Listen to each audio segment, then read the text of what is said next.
So today we're going to be going through the publishing process. So getting our manuscripts ready for publication. So we have this visual roadmap that you guys now are going to have access to. And the first section is on the manuscript itself, getting that Word document all set and ready for it to become a book. So this is the production process, the second row here. And then the plan is the marketing plan, the plan to grow your author platform and sell all those books. And the companion to the one sheet roadmap is a 15-page master checklist of all the things that I'm having trouble flipping through. Here we go. There's a bunch of pages with lots of checklist things that we're going to be going through together. And to get access to all of these resources, you just go to paperravenbooks.com/nano-resources. So of course, Nano stands for NaNoWriMo, National Novel Writing Month. November is the month that we all decide that we're going to finally write our novels. And so the impetus for this challenge that we've been putting on has been to help you to prepare for National Novel Writing Month. And it's one thing to write a novel. It's an entirely different thing to publish a novel and have all the foundations set up for that novel to be successful in the marketplace. So this is our little, what I'm screen sharing right now is our little Paper Raven kind of spot on the internet. It's our community. It looks like a Facebook group. It acts like a Facebook group, but it is not a Facebook group. It's free to join this area anyway. We also have private areas for kind of our authors and clients who are working within a deeper way. But this community hub area is totally open to the public, free for everybody. We just want to be able to share some of these resources. And you'll notice that in the event resources in chat, we've got, you can catch up on all of the NaNoWriMo Prep-A-Thon. Here's day 1 and 2, power writing, flow state triggers, sketching a narrative arc, reverse outline. And now here we are at kind of the publishing roadmap and checklist overview. Yes, exactly. Thanks. Casey's like, you can just bookmark this page and come every day, but you have to come 8 minutes before the top of the hour when Morgan will have actually finished posting everything. So this is a PDF of that roadmap, the visual, and this is a PDF of that checklist. And then we are going to go through a few tools. I did drop links to the tools. They are affiliate links. So if you don't want to participate in Paper Raven getting, 45 cents or whatever it is, $10 on these purchases, that's fine. I don't particularly care. But these are our some of the tools that we recommend. It'll pop open a little description of like, what is this for, or what is Scrivener? And then you can go in and check out Scrivener, which is, just a software that we recommend. So there are a million tools that you can use as a writer, as an author. And so we have just a set list of tools that we go to again and again and again. I'm going to be walking you through kind of when and how you might use some of these tools. If you'd like to check them out yourself, feel free to use the links or just Google them yourself. I don't care. Good. I'm glad. Okay, so let's start with this one to kind of frame. Oh, am I searching for publishing? Why is it yellow? I don't know why it's yellow. Oh, yes, I had a search on. Okay. So this is our attempt at a visual representation. It is trickier than you might imagine to get together sort of what all is going to happen in the process of publishing a book, and ideally fit it onto one page so that you can always refer back to it and not get lost kind of where you are. So I'm going to hit each of these sort of sections or milestones at a high level, and then know that we're going to start to go deeper. And the reason we have this whole week is because there's a lot of detail in this process. And some people will say the devil's in the details. Like the victory is also in the details. Like when something comes together in a powerful, compelling way in a book that sells well, it's because you paid attention to the details throughout the process. Now, the problem is that this is your first book, or maybe you've done this before and you want to do it better, you might not know all of the details. And so we are going to have to spend a little bit of time kind of digging through this. So let's start with this visual roadmap. Oh, I zoomed in on the chat. I did not mean to do that. I know I'm the worst proofreader. Just these need to be updated. So someone's already saying, well, there should be, you should move the apostrophe on the other side of the S. Yes, well, you know. There's pros and cons. I can move quickly and put together lots of resources for you and get them out the door at 99% done. Or we could take it through 3 or 4 different rounds of proofreading and we could just wait longer or not get it done at all. So, for better or for worse, you have me. I'm the entrepreneur here. I'm not the proofreader. And so for better or for worse, you get the entrepreneur who's presenting this to you. Our proofreading team is still trying to catch up.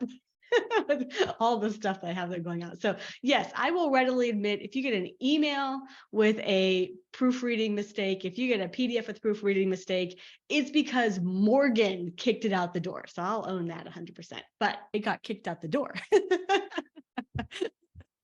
So bear with me. I've got a running list over here of things I've got to take back to the team and fix. But if you want to point them out, feel free, and I'll add them to the list. That one is on the list, the apostrophe, because Paper Raven Books is plural, like standard, and so if there is a possessive, then it should be on the other side of the S. So, noted. Thank you. Progress, not perfection. Alrighty, so if you don't mind bearing with the, it's not a rough draft, it's been designed, but you know, we're getting there. The iteration of this, if you don't mind bearing with us on that, then we'll start with the manuscript, which is developing the narrative arc. This is what we talked about last week. Right. This is where we can be much more conceptual in a lot of ways and talk about the ideas, and you can roll around and wrestle with those ideas. So if you want more resources on kind of this stuff, you can go back to the previous days of this NaNoWriMo Prep Challenge. We want to sketch the big picture and identify those, 5 or 6 big key moments that we know are going to happen in the opening, the rising action, the climax, the declining action, the resolution. There are best practices for how to write a compelling book. For instance, our team uses rubrics and things like that when we're reviewing manuscripts. It's going to be genre specific, right? So how to write a compelling romance novel is going to be different than how to write a compelling action adventure novel, for instance. We talked a bit through the professional writing setup last week with those flow state triggers and setting up your writing space for success. The second box here is about organizing ideas and sketching the first draft. So I recommend that you do have a digital writing space kind of set up. Many of us already, like, this is not a new concept for many of us. We have a desktop or a laptop or something like that. And using Word is completely fine. I use Word and Google Docs for almost everything in life. If you're interested in something a little bit more advanced for organization and keeping all your notes, Scrivener is a great option. Scrivener, essentially, they have a great video here on their website, which you're welcome to check out. Essentially, the reason that people like Scrivener so much is because they have a drag and drop organization. So you can write scenes individually and put them on kind of the left-hand toolbar. Let's see if I can find an example. You can kind of see it here. You put them on the left-hand toolbar here, and then you can, if you decide to move scenes around, it's as easy as dragging and dropping. You'll have to go back and massage the transitions and things like that. But there's a lot of you being able to write snippets or even get research snippets and reorganize them in a way that then flows into one long document.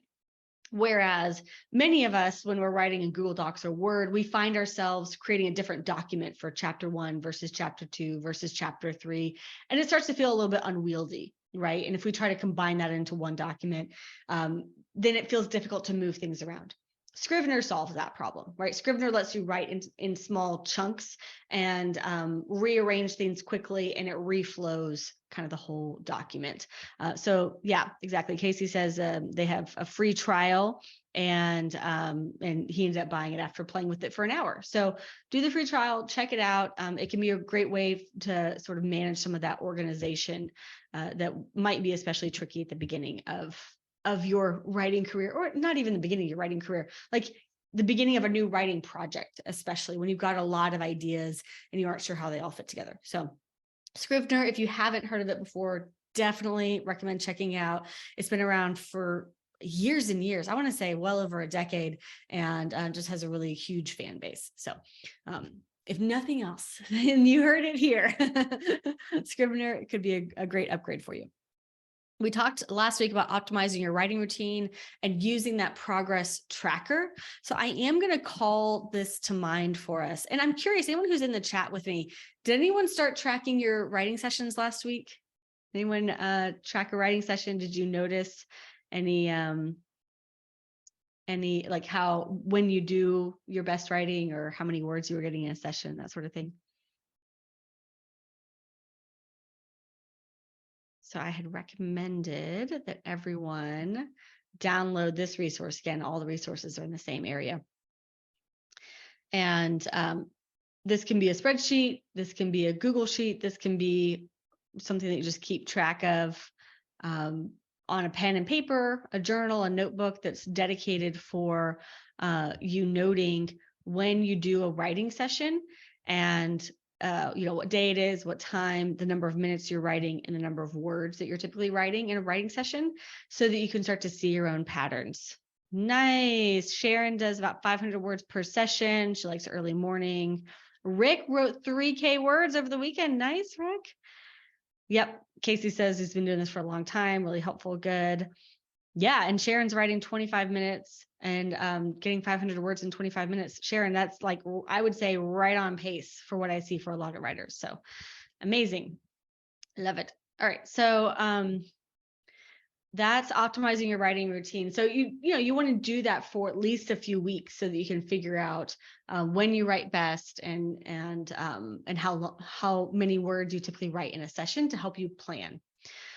Prepare for revisions by creating a reverse outline, staying zoomed out of thinking about your draft overall, right? So don't zoom back in too quickly and get caught up in the wordsmithing and the grammar. Stay zoomed out so you can think about character development, plot, arcs, things like that. Amazing. Margaret's 2,500 words in the morning, 2,500 words at night. You are going to slam through NaNoWriMo, Margaret. How many novels do you want to write in the month of November is the question for you. Revising and editing the draft. So this is where we're going to dive into the checklist piece, because I have some specific things I want you to be considering. At the high level, though, what we're doing is, when we're going through a full revision, when we're reading the draft, you want to, at the very least, fresh list here, at the very least have a piece of paper, notebooks next to you, so that you can write down anything that you are making an editorial decision on. Meaning, if there's a spelling or a capitalization or a hyphenation or quotation marks, something that you're like, ooh, I am going to do it this way. I am going to hyphenate this word. I am going to, do the error, the number, rather than writing out the number as a word. Just anything that you find yourself making a decision on, write it down so you can remember it later, especially when we're writing a series. If we spell something one way, or we capitalize it or hyphenate it or something like that, we just want to make a note. This is a style sheet. It's a very basic style sheet. We also have some other recommended sort of editorial choices that we'll offer to you. But you want to be taking note of the decisions you're making as you're revising. Nice. Yep. Casey's trying to write 5,000 words a week. Need to ramp it up for NaNoWriMo. Yep. And Alex writes 500 to 2,000 words a week. That's enough. Yep. To keep the progress, to keep it fresh in your mind and feel like you're still making progress. For wordsmithing and catching any of those grammatical errors, Grammarly and ProWritingAid are the two softwares that our team keeps sending back to again and again. So yes, we have professional editors and we're human. So of course we're going to use tools to help us, make sure that we're catching all of the editorial decisions. These are the ones that we use internally, that we field tested a bunch of different options, and Grammarly and ProWritingAid, long-standing, they've been around forever, and they continue to improve, they continue to up level and have really good, and Rick says he uses them as well. So if you haven't tried those for copy editing, they have some great features, like they, you don't want to take them too literally, because they're going to quote unquote catch more errors than there really are in your manuscript. They're going to have different suggestions. And so you just want to take the things that the softwares catch and say, okay, let me reread this sentence. Is this really the way that I want it to read? Because it's apparently coming across as a little bit awkward, right, to this AI software. We're going to revise through multiple rounds of editing. Every time we edit, we want to be thinking about, what's my intention for this round of edits? When I'm coming back to read the manuscript, it's not necessarily that I expect it to be perfect by the end of the time that I read it. Instead, I probably have a specific intention for what I want to achieve in this revision. Maybe I really want to be thinking about the dialogue and how each character's dialogue, does it really sound like them?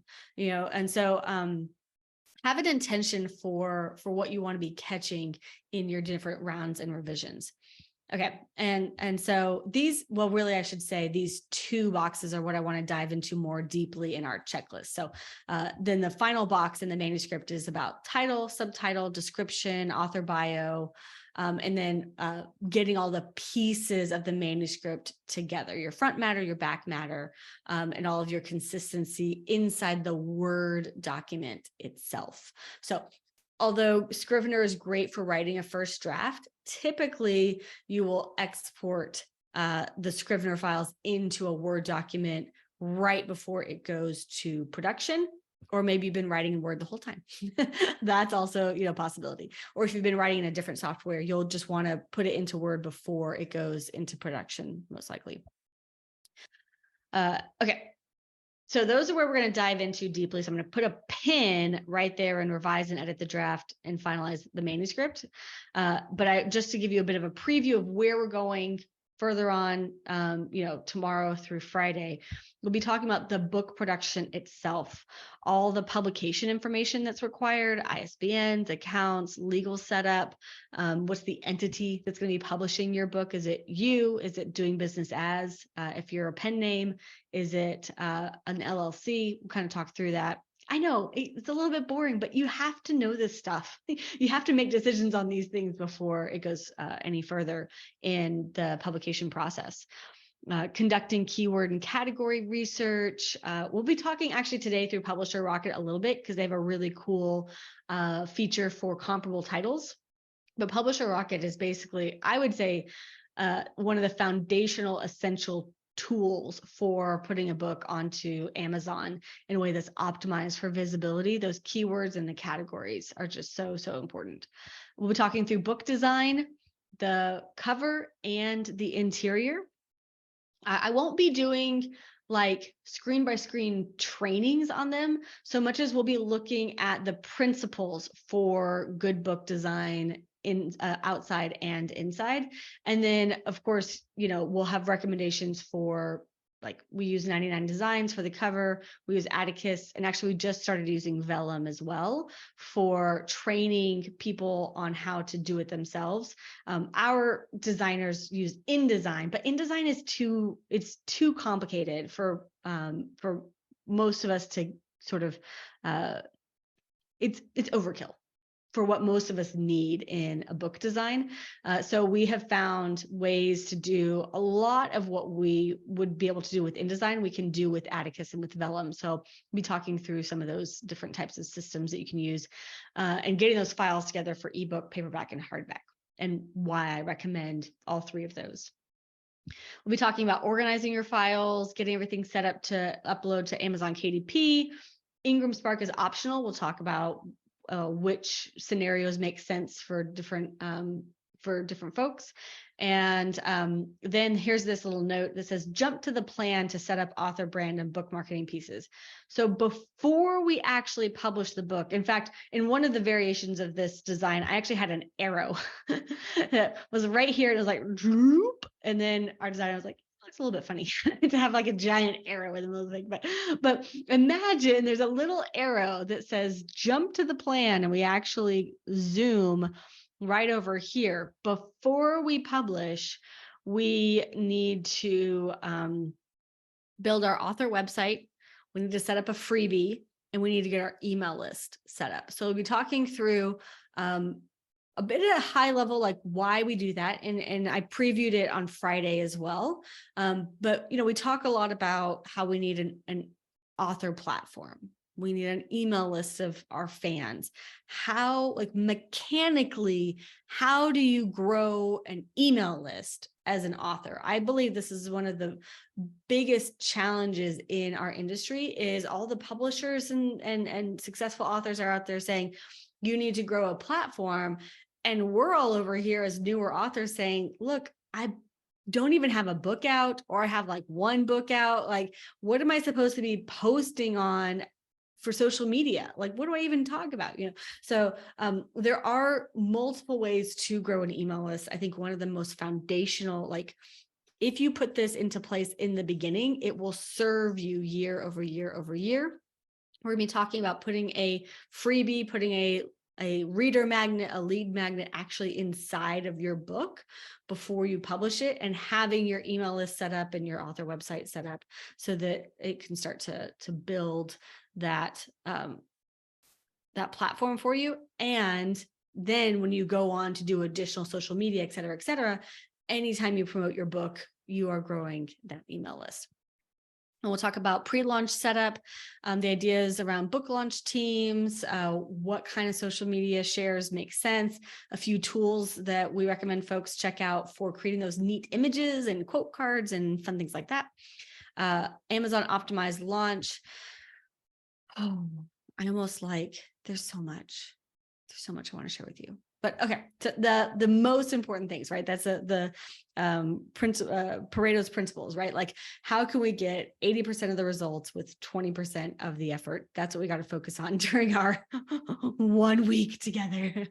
So we're going to be talking about how we can optimize our Amazon sales pages with things like A+ content, which are those visual images that you see on an Amazon sales page, how we can set up promotions for a short window of time, why we would launch a book and focus on 1 week, and how we want to be thinking about those KPIs for the launch. And I sort of previewed this on Friday as well. How do we think about getting number ones in categories, getting downloads and sales of our books, and getting reviews on our books during the launch promotion? And then we'll have a little bit of just like, then we need to go back to publish the book, because where do we publish the book? Would these two kind of happen at the same time? The Amazon optimized launch promotion and the publish the book sort of happen like in the same 2-week period, but there's a checklist, so they'll keep us straight. And then once we have our launch event itself, then we can do some of these post-launch and long-term marketing activities, like submitting for book awards, press kits, pitching for the media, influence exposure. I have a recommended strategy around a quarterly relaunch of your books to keep them highly visible on the Amazon platform. Okay. So we did our high-level overview in about 30 minutes, which gives us time to dive into the checklist itself. Let me check in on the chat really quickly. Awesome. John said, I started keeping track of the number of words I write each session. Since Tuesday, I've written 4,387 words. Amazing, John. Yeah, Margaret, AI is not great with foreign words. It's true. Casey likes pro writing aid. Yep. Karen says, editing, rewriting, filling in the blanks, goal to finish book 1 so I can focus on my new book in November. Yep. Casey says, check them against each other and the editor in Word. Yeah, absolutely. Yep. Okay, cool. Oh, and Sharon's using Substack. Nice. All right.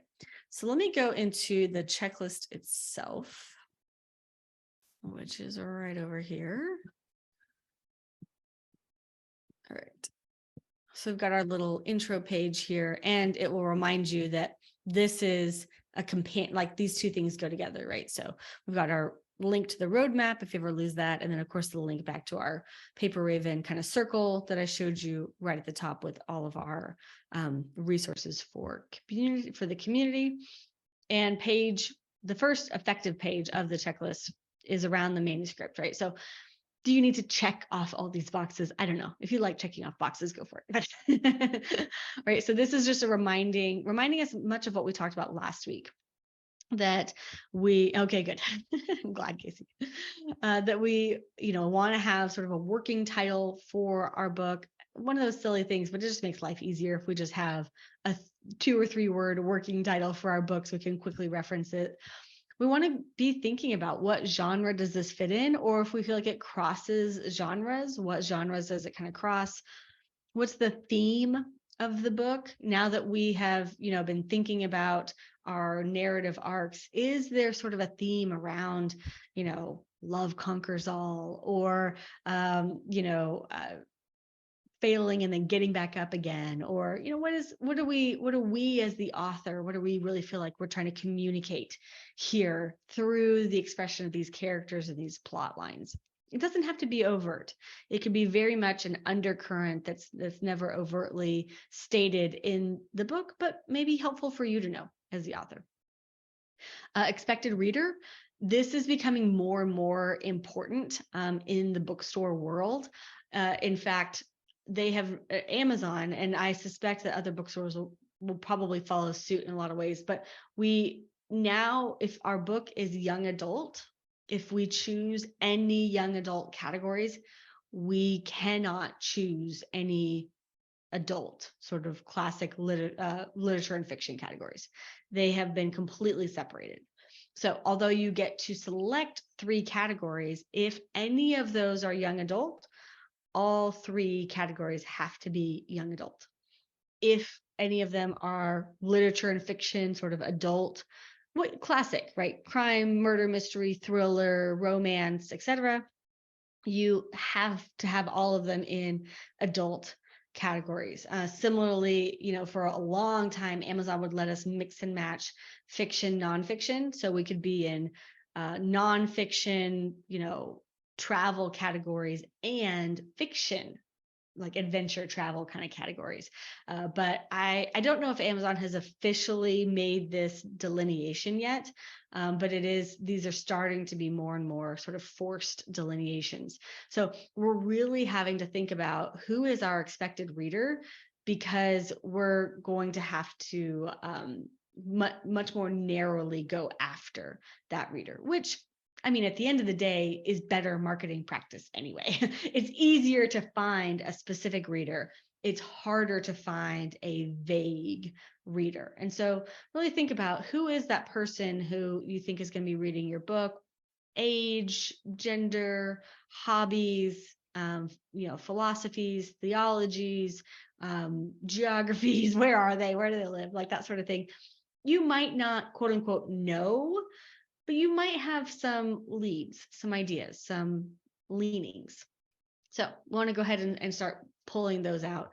Desired impact. What do you want the reader to experience in the pages of this book? And that even comes down to these, moments. We talked about plotting out 5 or even 6 moments that we know are going to happen in our book. What is that going to do for moving the plot forward? But also, why are we even including that? At the end of the day, this is all for the reader. What do we hope the reader experiences that when they are reading that moment? And so then this is about putting those 5 moments on the narrative arc, which we talked about last week. So actually writing it on the arc. External, what's happening in the scene; internal, what's happening in the reader. And internal what's happening in your characters, and then also know there's going to be an echoing internal experience for your readers. So we want to be thinking about that. We recommend after you have that first draft kind of sketched out and you've written through, a draft, which is probably what a lot of us are going to do in NaNoWriMo, is write through that draft very quickly. We'll want to get someone to review it. A peer, maybe you do a beta reader swap with somebody, or a professional who offers like a manuscript review.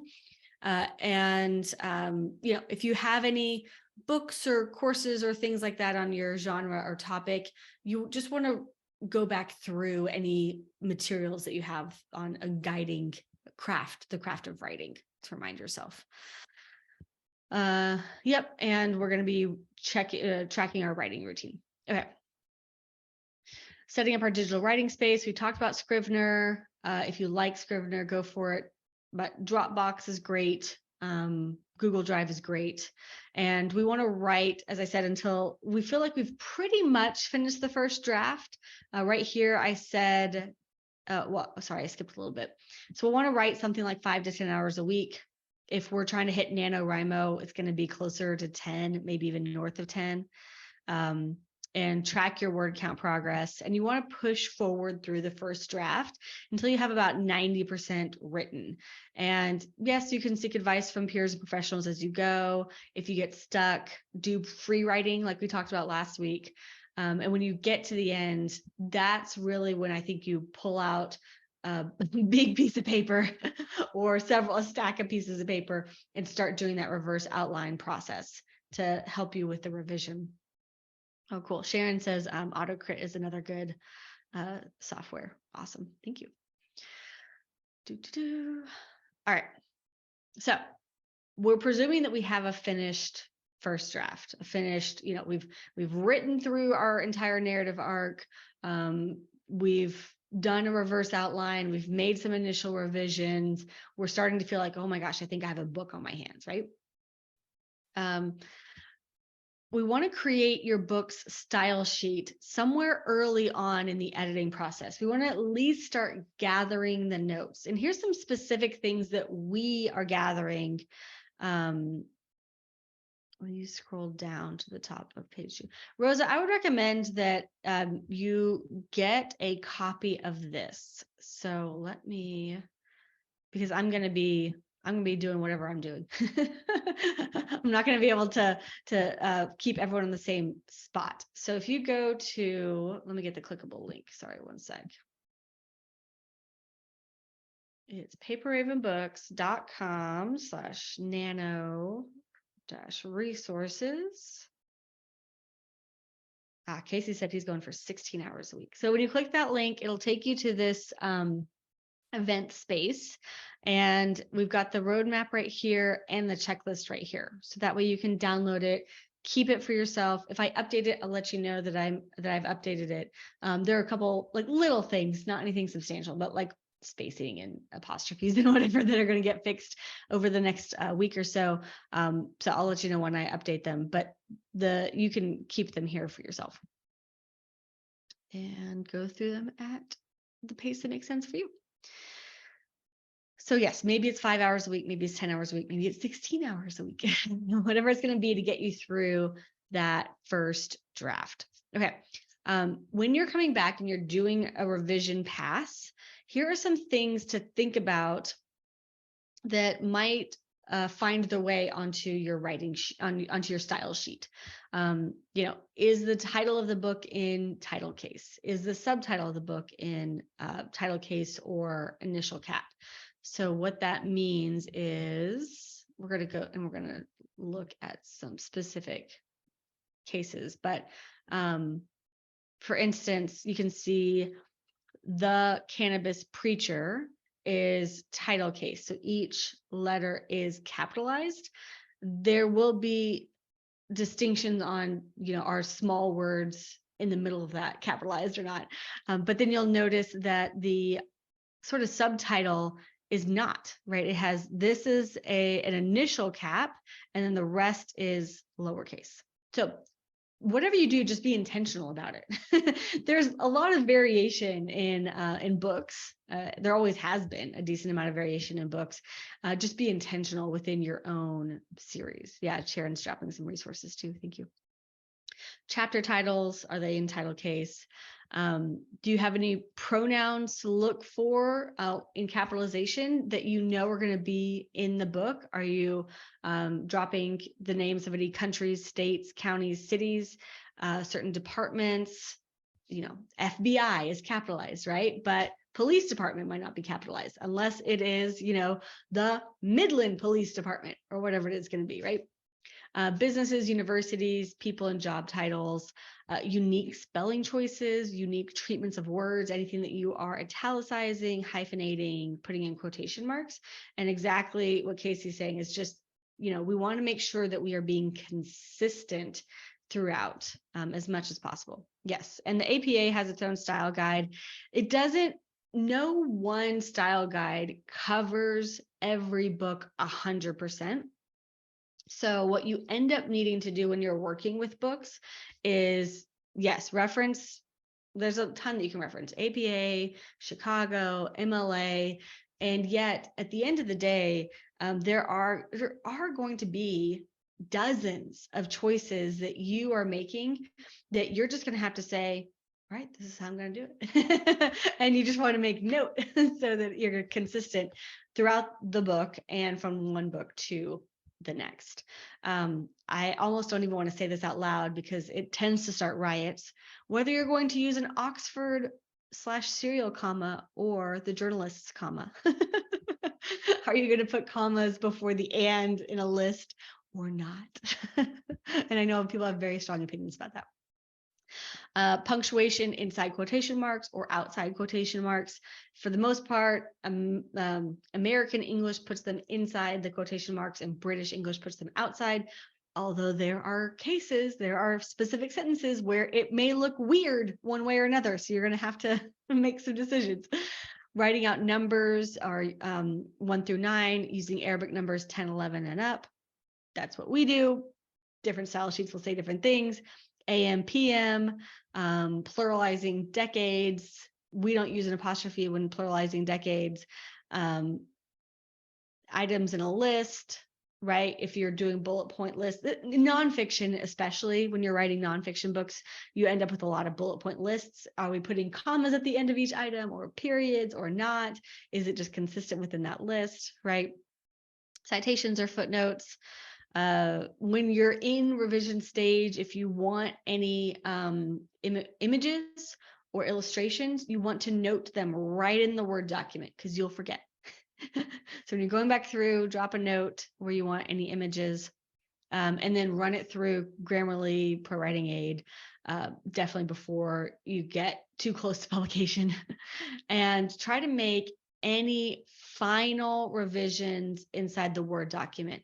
Try to catch every single little teeny tiny thing when it's still in a Word document, because once you take it through formatting, I know that it's possible to change things. It's just really painful. I want to save you the pain. Try to get that Word document to as perfect as you can, because once things become a PDF or a MOBI or a KPF or an EPUB or whatever file they're going to be, it's just so much harder to change things and keep track of versions. Like, you know, and we all struggle with this. I struggle with this. I could have sworn there was a version of my roadmap where the apostrophe was on the other side of the S, but I have no idea, right? Because once it becomes a PDF, like, it's really hard to keep track of which one's which and versions and all that sort of thing. So the Word document is your saving grace. If you can get that Word document to as perfect as possible, it's going to make everything else easier in the production. So you want to store it in a very secure place. Google Drive, Dropbox are great places. Alrighty, finalizing the manuscript. So we want to make sure, again, this is before we start getting into cover design or any of the fun publication pieces. We want to make sure that we are finalizing our book main title, subtitle, series title, if applicable, the description for the physical version of the book, and the reason these are different is because your physical version is actually limited in space. There are only so many words that fit on the back of this book cover. But your Amazon description is not limited in space. It can be longer if you want. So you'll just want to make sure that you know the description of your book, which one's for the physical, which one's for the Amazon, your author bio. Same rule kind of applies. The author bio on your physical book is going to be shorter than the author bio on your KDP, your sales page, your Amazon sales page, your Amazon Author Central page. And you want to store everything into one document. So I'll show you, we just have a Google Doc. So we have a Google Doc and we are keeping track of different publishing information. But what's relevant for what we're talking about right here is we just have a document that just says exactly like, this is the book title. This is the subtitle. When you put them together, it looks like this. It is title, subtitle. Because sometimes you need, when you're filling out all the forms, sometimes you need them separate, sometimes you need them together. Your author name, you want to spell your author name exactly the same way every time. If you're going to put, comma, like a licensure or a PhD or whatever it is, like you want it to be like capitalization's always the same, space is always the same, periods are always the same. You want to have one author name that is exactly the same everywhere. Your publisher name, we're going to talk a little more about tomorrow. So you just want all of this information kind of all in the same place. Where do we do our description? I think our description is actually in a different document because our description, we end up going back and forth with a lot more. So we have a document where we actually put the description in one part of this table and an author headshot and author bio right here. So, and then if we need more space for the longer Amazon one, we have it on a different page. So just using this for inspiration for you, you want to have documents in a Google Drive or your hard drive or Dropbox. I guess your hard drive is fine if you, like Apple has a iCloud for everything that's on your desktop. So if you know it's being backed up somewhere, it's good. Just know that these documents are being backed up somewhere. When your manuscript is in the final Word document phase, some people like to put an image to the left of the title page. Do I have permission? I don't have anyone's permissions. Those docs are not in the resources because they're just what we use, but all the information is here in the checklist. You just want to create a document where you're keeping track of all of these pieces, right? The main title, the subtitle, the series title, the descriptions, the author bio. And you just want to put all those in one document is what I would suggest. If I had been thinking about it, I would have gotten a manuscript Word doc, but I don't think I have permission from any of our authors to show their manuscript at the moment. And I don't know that because mine's nonfiction, it's not going to have all the elements that we're talking about for fiction. Okay. Anyway, some people put an image to the left of the title page, like sometimes they'll put the book cover itself in the document, but you want definitely the book title page.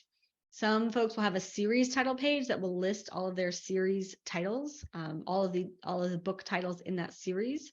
If you have any praise, that goes to the beginning. So blurbs from readers or endorsements or folks in your industry. And then the copyright page, which will have all the, typical copyright information. And if you need a disclaimer, like, any resemblance to real people, places, things is purely coincidental. This is a work of fiction. That kind of disclaimer can go on the copyright page as well, or a separate page if you want a separate page. Dedication goes at the beginning if you want a dedication. Table of contents, go ahead and put together a table of contents, but when you're in the Word document itself, don't put any page numbers, because you don't, once you reformat it to a 6x9 or 5x8, the page numbers will change. So list everything in the table of contents, but don't put page numbers. You might want a list of characters or illustrations or tables. Sometimes if your people won't know how to phonetically pronounce character names, they might put, phonetic pronunciation of character names, or a map or something at the beginning. An epigraph, very optional. A foreword by a peer, optional. Preface by the author, optional.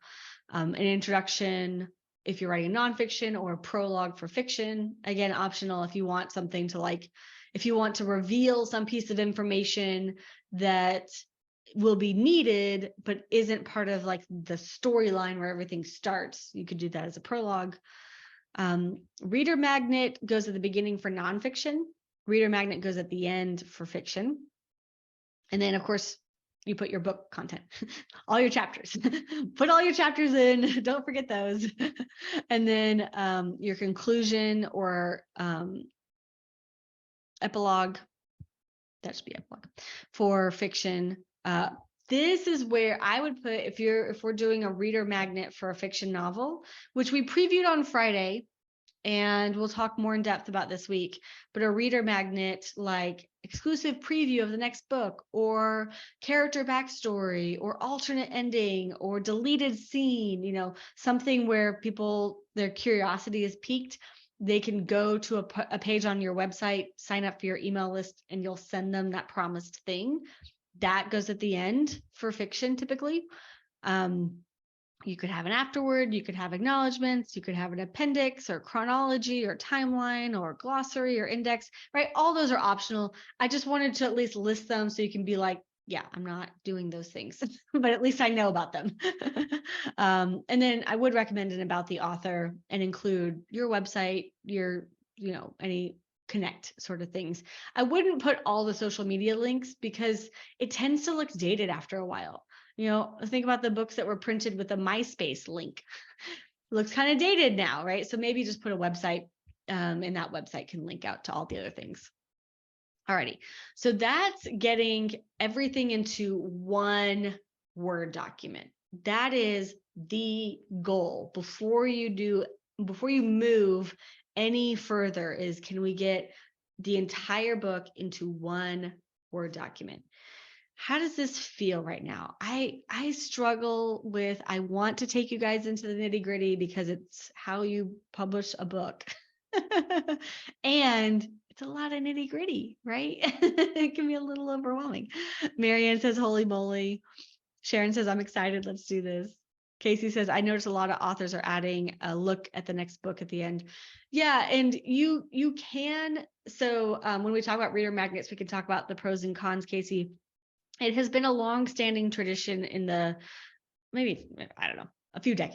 couple decades in traditionally published books for you to go ahead and print like the first 10 or 20 pages of the next book into the book that is happening right now. Do I have a series that I could? I don't even know. This is one of my daughter's books. Do they do this? Okay, yeah. Okay, so my kiddo, one of my teenager left her book in here, but Keeper of the Lost Cities, right? This is a series, it's a fictional book, and it has the whole content of the book, and then you get to the end, and they have actually printed the next book, and it has actually the preface of the next book, and it has, let's see, chapter 1, 2, it has like 10 pages or so of the next book, and it just leaves you with a cliffhanger for the next book. That is an option. You also can, and I'll show you, like Phil Asmunsen has done this, a couple of our authors have done this, where you, instead of just printing it right in the book, or maybe in addition to printing it right in the book, you can take people to a link. Like this could have been, I don't know, what's her name? shannonmessenger.com/preview or book 2 preview. And you could have signed up for her email list to get an exclusive preview of her next book. Pros and cons, right? Like they're already reading. If they keep reading, maybe they'll buy the next book, or they just finished the book. If they really want the exclusive preview, would they provide an email address? That's a question that we want to wrestle with. Yep. John says, I published 4 books already. This will help me when I'm publishing my next one. Perfect. That's exactly the idea. Isaiah, so the reader magnet's decided by the author or the publisher or both. Good point, John. I'm sorry, Isaiah is the one who asked this question. Good point, Isaiah. This Simon Schuster actually published this book. So would Simon Schuster ever let the author link to her own website? No, probably not. Simon Schuster's like, we just want them to buy the next book. We don't care about Shannon Messenger's email list. It is the publisher who will decide whether you can put a reader magnet in at all. Most publishers are not going to let you. If you self-publish, then it's your choice. So again, pros and cons. Alrighty, so we're coming up to the top of the hour. I want to make sure that we stay timely through the week as much as possible. And so this is what we've gone through last week and kind of today is first draft through revisions and finalizing the manuscript, getting it into that Word document. What we're going to start going through tomorrow is going to be, I know why. We're going to start with Publisher Rocket. And I will, because I had thought today I would show you comparable titles inside of Publisher Rocket, but we'll just do it all tomorrow. We're going to look at comparable titles, which will actually inform us of some title, subtitle, description things. And I have pulled some examples of different ways that you can play with titles and subtitles and descriptions. For instance, this is Sabine Frisch, the cannabis preacher. She has a main title, and then it delineates which book it is. This is actually her, I should say, this is her series title. This is which book it is. And then there's a subtitle that offers almost a little bit of a description, a very short description of the book. ML Dunker has done something a little different. She's kind of flipped them. So she has the main book title here, which number it is in the series, and then the series title. So again, you can sort of play with these. Mark Dawson, super well-known indie author. He's recently started playing with the subtitle space as well. And we can talk more about why, like mechanically, what is Amazon doing with its bookstore that makes this advantageous? But here's his book title. And then with this first one, especially, he's playing with the subtitle a little bit. The Richard and Judy Summer book club pick with an ending you'll never guess. Like, interesting that we're using subtitles in this way a little bit. He only did it for book 1. He hasn't done it for the other books, but something to be aware of that people are playing with. And then he has this series, Atticus Priest is the series title. And then he's got murder, mystery, and crime thrillers as kind of like a just letting people know what kind of book it is, and then book 2, book 3, etc. And then JF Penn, Joanna Penn's pen name or her fiction name is Arcane. She's written the Arcane series, and she's got just the book title with the series title and then which number it is in the series. Although Arcane is one of her older series, so I was going to go through and look and see if she'd done anything different with some of her newer series, like that's not JF Penn's, that's somebody else's. But we want to look at comparable titles because we want to see what other folks in our genre are doing for their title, subtitle, and description. So we can go through that tomorrow. We're going to be looking at a tool called Publisher Rocket to look at keywords, competition, categories, things like that tomorrow. And then I also wanted to let you know, if you are interested in working more deeply with our team, we are opening up spots in our book coaching and mentorship program. I previewed this on Friday. And let me just drop this link really quickly before we wrap today with the information on if you wanted to work with our team and we could coach you and mentor you and plug in to help you with the first book. If you're writing a series, we can do the first book of your series together and really set you up for success for the rest of the series. But we have, places that we help with the manuscript itself, reviewing your manuscript, guiding you through the manuscript writing process. The book itself, we design the cover and the interior. We format the files. We upload everything for you in your account. It's true self-publishing. And then the author marketing plan, your website, your email list, your reader magnet, your specific marketing strategy. We help with all that too. So this page will sort of delineate all of that for you. And we are taking applications right now. So that is open for everybody right now. If you want to talk to us about getting in on this opportunity, this is me talking about it on Friday. And then here's the link to apply. So everything, all the resources and replays will be dropped right here, paperravenbooks.com/nano-resources. And we'll be back tomorrow with more goodness. I hope you'll have a lovely start to your Monday, and I will see you guys tomorrow. All right. Thanks, everybody. Bye.